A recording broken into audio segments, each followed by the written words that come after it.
Dari hasil pengakuan sementara yang bersangkutan ini adalah dari daerah Pekalongan, lagi berlibur di kota Bandung.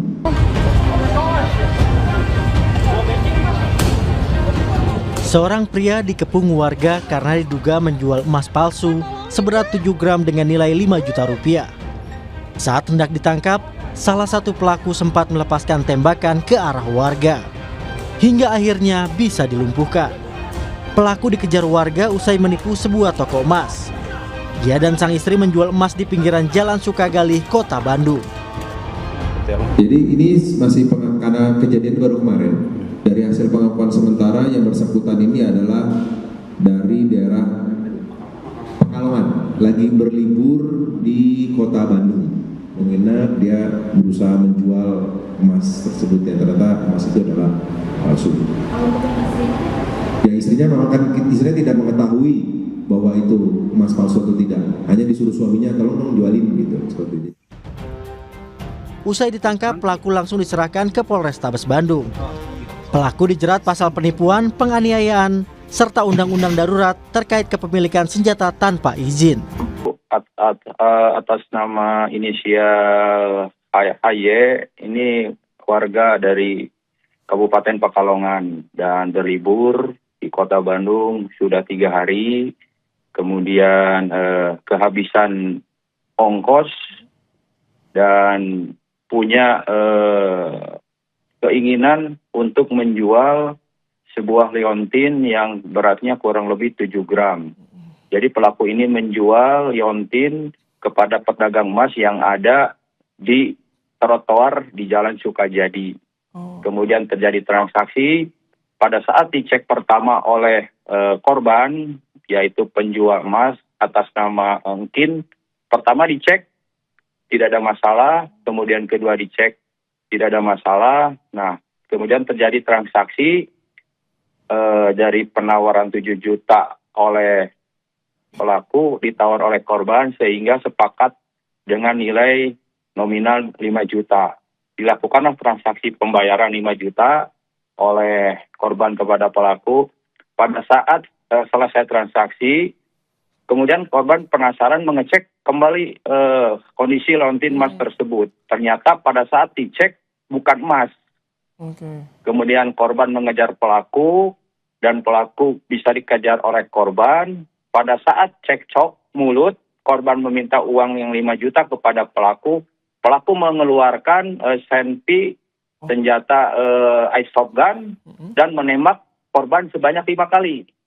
Dari peluru yang ditembakkan 5 kali ini melukai pelipis kanan saudara Engkin. Pak Kapolsek, ini pelaku sampai membawa airsoft gun.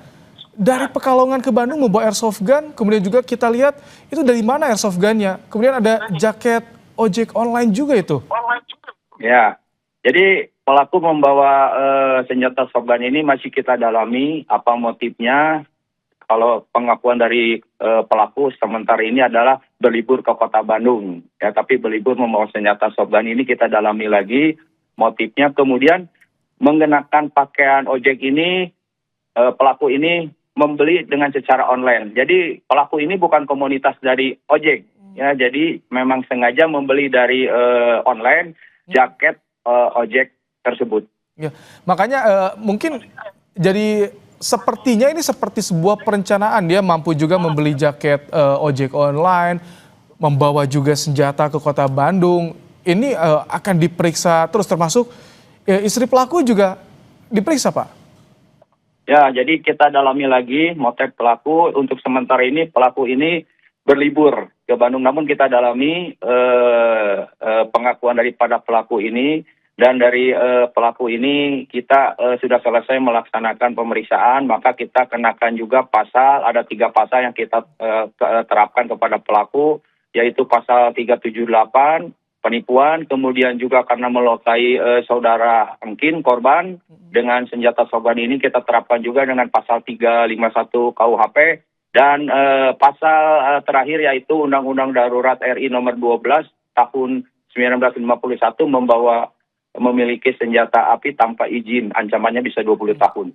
Ini tindak kejahatan di lokasi, bahkan itu dekat dengan lokasi wisata jika di Kota Bandung. Jadi imbauan bagi warga yang terutama yang tengah berwisata juga nih, Pak Kapolsek, agar terhindar dari aksi kriminalitas. Jadi kami selaku Kapolsek Sukajadi Polrestabes Bandung menghimbau kepada pengunjung yang memang mayoritasnya di Jalan Sukajadi ini daerah wisata, terutama ada juga PPJ. Pertama, agar meningkatkan kewaspadaan karena menjelang akhir tahun ini pelaku tindak pidana ini pasti akan ada meningkat, ya. Jadi tingkatkan kewaspadaan. Selain juga itu diwaspadai pada saat parkir kendaraannya, sepeda motor ataupun kendaraan roda 4, dan tidak menutup kemungkinan juga terjadi hal-hal yang memang tidak diharapkan pada saat mengendarai yang memang kapasitas di Jalan Sukajadi ini cukup padat dan meriah pada saat menjelang weekend libur panjang ini. Oke.